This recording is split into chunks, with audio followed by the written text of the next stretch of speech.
Friends எல்லோரும் நல்லா இருக்கீங்களா? எல்லோரும் நல்லா இருக்கீங்கன்னு நினைக்கிறேன். நானும் நல்லா இருக்கேன். ஹாப்பியாக இருங்க. இன்றைக்கி நம்ம வீட்டில் மதிய லஞ்சுக்கு என்ன செய்ய போகிறோன்னு பார்க்கலாம் வாங்க. நம்ம இன்றைக்கி வீட்டில் கத்திரிக்காய் தொக்கு செய்ய போகிறோம். இது தொக்கு செய்கிறதுக்கு ஈஸியான சிம்பிள் மெத்தடு தான். இப்போ நம்ம தேவையான பொருட்கள் என்னென்னு பார்க்கலாம் வாங்க. கத்திரிக்காய் பொடியாக கட் பண்ணி வச்சுக்கணும். ஒரு 1/4 கிலோ கட் பண்ணி வச்சுருக்கேன் நான். ஒரு 100 கிராம் சின்ன வெங்காயம் கட் பண்ணி வச்சுக்கணும். முழுசாக போடக்கூடாது, அப்போ தான் இதோடி சேரும் கத்திரிக்காய் ஓடி. ஒரு 100 கிராம் சின்ன வெங்காயம் கட் பண்ணி வச்சுருக்கேன். ஒரு 3 தக்காளி நல்லா மேஷ் பண்ணி வச்சுருக்கேன். நீங்கள் ஃபுல்லாக நைஸாக அரைக்கனாலும் அரைச்சிக்கலாம். நான் மேஷ் பண்ணி வச்சுருக்கேன். அப்புறம் தேவையான நம்ம வீட்டு கறி மசாலா தூள் 2 ஸ்பூனு, தேவையான அளவு உப்பு, 1 ஸ்பூன் இஞ்சி பூண்டு பேஸ்ட்டு, 1 ஸ்பூன் தனியாத்தூள், 1 ஸ்பூன் மிளகாத்தூள். காரம் உங்களுக்கு அதிகம் வேணுன்னா நீங்கள் அதிகம் சேர்த்துக்கலாம். நான் 1 ஸ்பூன் சேர்த்துருக்கேன் எங்கள் வீட்டு காரத்துக்கு. அப்புறம் மஞ்சத்தூள் 1/4 ஸ்பூன், அப்புறம் கொத்தமல்லி, பச்சை மிளகாய் ஒரு 3 சேர்த்துருக்கேன், கருவேப்பிலை கொஞ்சம். இவ்வளோ தான் நம்மளுக்கு தேவையான அளவு. தேவையான பொருட்கள். நீங்களும் இதை ட்ரை பண்ணி பாருங்கள். இப்போ நம்ம செய்கிறது எப்படின்னு பார்க்கலாம் வாங்க. பேன் அடுப்பில் வச்சுக்கலாம். 6லேருந்து 7 ஸ்பூன் நல்லெண்ணெய் ஊற்றிக்கணும். இப்போ எண்ணெய் சூடானதும் நம்ம சோம்பு கொஞ்சம் போட்டுக்கலாம். நல்லா வாசனையாக இருக்கும். சோம்பு கொஞ்சம் போட்டுக்கலாம்.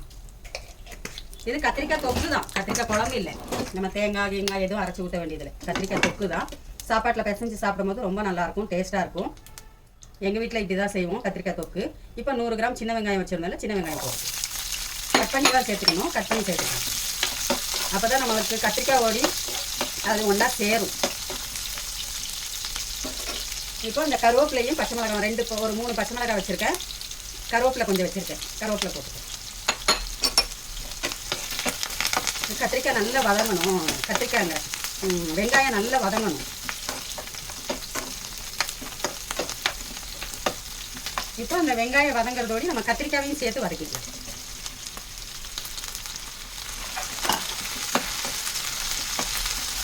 கத்திரிக்காயும் நல்லா வதங்கணும். இப்போ இந்த மஞ்சத்தூள் சேர்த்துக்கலாம். கத்திரிக்காயை கல்லுப்பு சேர்த்துக்கலாம்.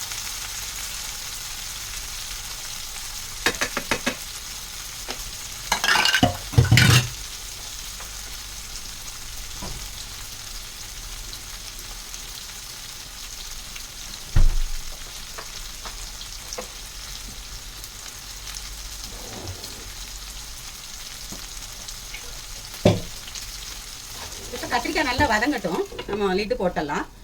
அப்போ தான் நல்லா குக் ஆகும். கத்திரிக்காய் கொஞ்சம் கிண்டி விடலாம். நம்ம எப்படி இருக்குன்னு இப்போ நம்ம இஞ்சி பூண்டு சேர்த்துக்கலாம். அந்த கத்திரிக்காயிலே இஞ்சி பூண்டு சேர்த்துக்கலாம். அப்போ தான் அந்த வாசனை போகும், இஞ்சி பூண்டு வாசனை. இப்போ கத்திரிக்காய் வதங்கிட்டு இருக்கு. இன்னும் நல்லா வதங்கணும் கத்திரிக்காய். சில பேர் கத்திரிக்காவை மட்டும் வதக்கி எடுத்துக்குவாங்க இதுலேயே. நான் அப்படி செய்ய மாட்டேன். ஒரே பேனில் ஒரே வாட்டி முடிஞ்சிடும். இது ஈஸியாகவும் முடிஞ்சிடும். இப்போ கொஞ்சம் கத்திரிக்காய் வதங்கியிருக்கு. இந்த ஸ்டேஜில் நம்ம தக்காளி 1-2 அடித்து வச்சுருக்கிற தக்காளி சேர்த்துக்கலாம். இந்த தக்காளி நிறைய சேர்க்கறதுனால தான் நான் புளி சேர்க்கலை. உங்களுக்கு தக்காளி கம்மியாக சேர்த்துட்டு புளி கூட சேர்த்துக்கலாம். நான் தக்காளி ஒரு 3 தக்காளி சேர்த்துருக்கேன். அந்த தக்காளி கிட்லி அந்த தோலோடி போட்டால் நம்மளுக்கு இன்னும் டேஸ்ட்டு நல்லாயிருக்கும். அந்த தக்காளி சேர்ந்து கிடைக்கும். அரைச்சி ஊற்றிட்டோம்னா அது கூழ் மாதிரி ஆகிடும். அதனால தான் நான் தக்காளி முழுசாக சேர்த்துருக்கேன். இப்போ நம்ம சில்லி பொடி 1 ஸ்பூனும் தனியா பொடி 1 ஸ்பூனும் சேர்க்குறோம். இப்போ நம்ம வீட்டு கறி மசாலா இதையும் சேர்த்துக்கிறோம் 2 ஸ்பூனு. இவ்வளோ தான் இதுக்கு தேவையானது. நான் தண்ணிலாம் எதுவும் ஊற்றலை. அந்த எண்ணெயிலே தான் வதங்குது. நீங்கள் புளி தண்ணி வேணால் ஊற்றிக்கலாம். நான் தண்ணி எதுவும் ஊற்றலை. அந்த எண்ணெயிலே தான் நம்ம ஊற்றின 7-8 ஸ்பூன் ஆயில் நல்லெண்ணெய் ஊற்றிருக்கேன். அது நல்லெண்ணெயில் தான் வதங்குது. இப்போ நம்ம கொஞ்சம் வேகிறதுக்கு கொஞ்சம் லைட்டாக தண்ணி ஊற்றிக்கலாம். ஒரு 1/4 கிளாஸ் அளவு தண்ணி ஊற்றினா போதும். இப்போ இதில் நல்லா வேகணும்.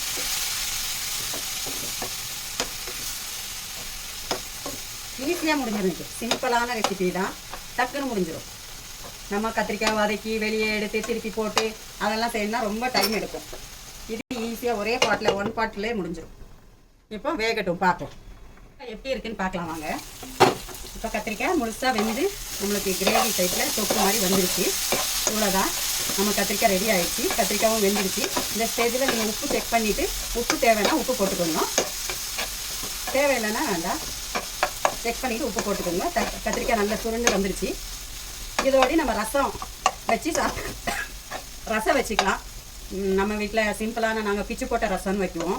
வெறும் காஞ்ச மிளகாய் வெங்காயம் தாளிச்சிட்டு புளி போட்டு கொஞ்சம் ரசம் வச்சுக்குவோம். நீங்களும் உங்களுக்கு ரசம் தேவைன்னா ரசம் வச்சுக்கலாம். இல்லை மோர் குழம்பு வச்சுக்கலாம். மோர் குழம்பு, ரசம், இல்லை சாம்பார் எதுனாலும் வச்சுக்கலாம். இப்போ நம்மளுக்கு கத்திரிக்காய் ரெடி ஆகிடுச்சு. நம்ம ஸ்டவ் ஆஃப் பண்ணிக்கலாம். இப்போ நம்ம கொஞ்சம் கொத்தமல்லி தூவிக்கலாம் மேலே. இவ்வளோதான் ஈஸியான கத்திரிக்காய் தொக்கு ரெடி. தொக்கு ரொம்ப சூப்பராக இருந்துச்சு. நாங்கள் சாப்பிட்டு பார்த்தேன். புளிப்பு காரம் உப்பு எல்லாமே கரெக்டாக இருந்துச்சு. நீங்கள் புளி வேணால் சேர்த்துக்குங்க, நான் சேர்க்கலை.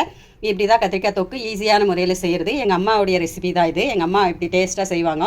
அதே மாதிரி நானும் செஞ்சுருக்கேன். உங்களுக்கு பிடிச்சிருந்துச்சின்னா லைக் பண்ணுங்கள், ஷேர் பண்ணுங்கள், கமெண்ட் பண்ணுங்கள், சப்ஸ்கிரைப் பண்ணுங்கள். எங்கள் பெப்பர் சமையல் சேனலுக்கு சப்போர்ட் பண்ணுங்கள். இன்ஷா அல்லாஹ் உங்களுக்காக நான் துவா செய்கிறேன், எங்களுக்காக நீங்கள் துவா செய்யுங்க. இன்ஷா அல்லாஹ் அடுத்த வீடியோவில் பார்ப்போம். அஸ்ஸலாமு அலைக்கும். கத்திரிக்காய் தொக்கு ரெடி.